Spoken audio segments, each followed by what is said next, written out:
Hello guys, मैं आज पुनः उपस्थित हूँ एक और नए वीडियो लेकर, एक और नई कहानी लेकर। कहानी का नाम है गणेश जी की अनोखी कहानी। तो चलिए सुनते हैं ये कहानी। भारत के सबसे बड़े और सबसे धार्मिक जगह वाराणसी में एक सेठ और सेठानी रहते थे। सेठ कपड़े का बहुत बड़ा कारोबार था। उसकी एक कपड़े की दुकान थी। उसी दुकान से उसका पूरा घर तथा रोजी रोजगार चलता था। दुकान बहुत ज़्यादा बढ़ा था और करीब से करीब 10 से भी ज़्यादा काम करने वाले लोग काम करते थे। सेठ सेठानी भगवान श्री गणेश जी की बहुत बड़ा भक्त थे। वह हमेशा सुबह उठते ही भगवान श्री गणेश की पूजा आराधना करते हुए श्री गणेश जी को भोग लगाकर ही अपना खाना खाया करते थे। भगवान के प्रति बहुत ज़्यादा भक्तिमय होकर ही पूजा आराधना किया करते थे।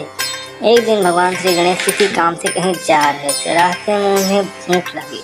तभी श्री गणेश जी ने उसे सेठ सेठानी के खेत के ऊपर से गुजर रहे। उनके खेत में गेहूं का पौधा लगा था। गणेश जी को भूख काफ़ी जोरों से लगी थी। उसने गेहूं के कुछ दाने खा लिए। गेहूं के कुछ दाने खाने के बाद भगवान श्री गणेश को यह एहसास हुआ कि उन्होंने बिना पूछे किसी की मर्जी से किसी के खेत के दाने तोड़कर खा लिए। ऐसे में जब श्री गणेश जी को यह बिल्कुल भी अच्छा नहीं लगा और सोच रहे थे इसका कर्ज मुझे कैसे चुकाएं। उसके बाद भगवान श्री गणेश जी एक छोटे से बालक के रूप में प्रकट हो जाते हैं और सेठ सेठानी के जो दुकान थी कपड़े की, उसी दुकान में चले जाते हैं। सेठ सेठानी की दुकान में काफ़ी ज़्यादा दिक्कतों का सामना हो रहा था। किसी कठिनाई में सेठ सेठानी घिरा हुआ था। श्री गणेश जी को वहाँ पहुँचते ही उसकी दुकान की सारी परेशानियाँ दूर हो जाती हैं। उसके बाद श्री गणेश जी बालक के रूप में प्रकट होकर वहाँ जाकर कहते हैं, मुझे काम चाहिए, क्या मुझे काम मिलेगा?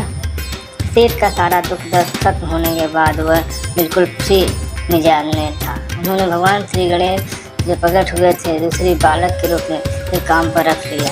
उसने अपने काम पर रख लिया। वैसे ही उसके दुकान में काफ़ी ज़्यादा तरक्की होने लगी थी। कुछ दिन काम करते करते भगवान श्री गणेश से काफ़ी अच्छे एम्प्लॉय हो गए। मतलब कि अच्छे काम करते थे। अब पूरी समझदारी से काम किया करते थे। भगवान श्री गणेश जी को सेठ सेठानी गणेशा नाम से बुलाया करते थे। सेठ और सेठानी गणेशा के नाम से बहुत ज़्यादा खुश हुआ करते थे, जिस कारण से उन्हें आप अपने दुकान से हटाकर अपने घर ले गए काम करने के लिए। अब गणेशा सेठ सेठानी के घर में जाकर काम किया करता था। एक दिन की बात है, सेठानी किसी काम से बाहर गई हुई थी, बिना हाथ पैर धोए और मंदिर में प्रवेश कर रही थी। उसके बाद गणेश जी जो छोटा वाला उसके घर में रहा करता था वह कहता है कि बिना हाथ पैर धोए मंदिर में प्रवेश नहीं करना चाहिए। इतना सुनते ही सेठानी को गुस्सा आ गया। वह तुरंत ही सेठ के पास गया और कहता है कि यह बालक मुझे जो मन तो कहता है। तभी सेठ कहता है कि ऐसा क्या कह दिया एक छोटे बालक ने? तभी सेठानी कहती है, यह मुझे मंदिर में प्रवेश करने से रोक दिया है। तभी सेठ पूछता है कि ऐसी क्या बात हो गई? उसके बाद जो कहता है कि मैं बाहर से बिना हाथ पैर धोए मंदिर में जा रही थी, इसी कारण से उन्होंने मंदिर में जाने से मना किया। तभी सेठ कहता है, यह तो बहुत अच्छी बात है, बिना हाथ पैर धोए बिना साफ सफाई किए मंदिर में प्रवेश बिल्कुल नहीं करना चाहिए। उसके बाद फिर एक दिन सेठ सेठानी को घर में पूजा यज्ञ हवन करवाने की जरूरत पड़ी। सभी लोग तैयार हो चुके थे। यज्ञ का पूरा सामान आ गया था। यज्ञ शुरू हो गए।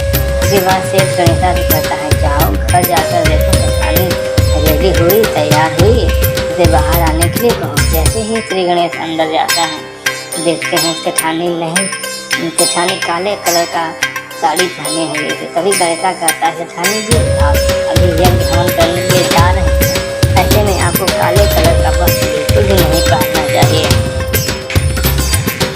इसके बाद सेठानी तुरंत सेठ के पास जाती हैं और कहती हैं कि इस गणेशा मुझे इस पर कहाँ से कहता है? तब कहता है, इस पर कहता है कि यह तो अच्छी बात है, काले कलर का वस्त्र पहनकर कभी भी पूजा नहीं करनी चाहिए। जब तुम अपना वस्त्र बदल कर फिर से आओ। साल बीत गया था। गणेश चतुर्थी आने वाली थी और गणेश चतुर्थी आप कुछ दिन बचा था। उसके बाद सेठ सेठानी कहीं बाहर गए हुए थे, जिस कारण से उसे गणेश की मूर्ति खरीदने में देरी हो गई। फिर उसके बाद जब सेठ सेठानी मार्केट जाते हैं तो गणेश की मूर्ति कहीं नहीं मिलती। ऐसे में गणेश चतुर्थी की पूजा भी करानी थी, लेकिन मूर्ति ना होने के कारण सेठ और सेठानी पंडित जी सभी उदास थे। सभी सेठ सेठानी पंडित जी कहते हैं आप लोगों को पहले ही मूर्ति व्यवस्था कर लेनी चाहिए, अभी मूर्ति कहाँ से मिलेगी।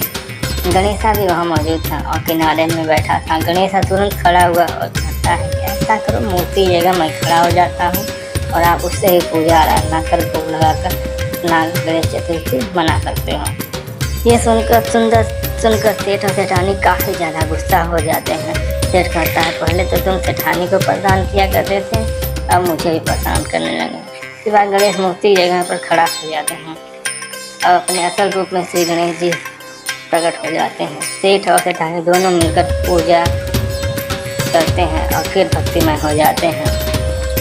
आपको बता दें कि सेठ और सेठानी श्री गणेश जी को गुस्सा हो गए थे, इस कारण से वह अपने आप को बहुत ज़्यादा दुखी महसूस कर रहे थे। गणेश जी ने तुरंत ही अपना असल रूप पूजा होने के बाद वहाँ से गायब हो गए।